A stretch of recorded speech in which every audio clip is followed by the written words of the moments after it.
மிக கேவலமான ஒரு கார்ட்டூன். அதாவது யாசகம் கேட்பது கூட அந்த போட்டிருந்த டைரக்ஷனை பார்க்கணும்.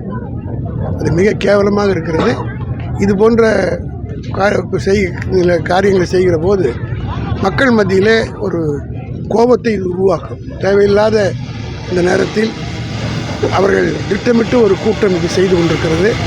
மக்களுடைய கவனத்தை வேறு பக்கம் திருப்புவதற்காக அவர் செய்து கொண்டிருக்கிறார்கள். இதுபோன்ற பல எதிர்ப்புகளை சந்தித்து வெற்றி கண்ட இயக்கம்தான் திராவிட முன்னேற்ற கழகம். உதயநிதி அவர்களை எவ்வளவுக்கு எவ்வளவு விமர்சிக்கிறார்களோ அவ்வளவுக்கு அவ்வளவு வேகமாக அகில இந்திய அளவிலே அவர் வளர்ச்சி பெறுவார். மிகப்பெரிய வளர்ச்சியை பெற இருக்கிறார். இப்போதே பெற்றுவிட்டார்.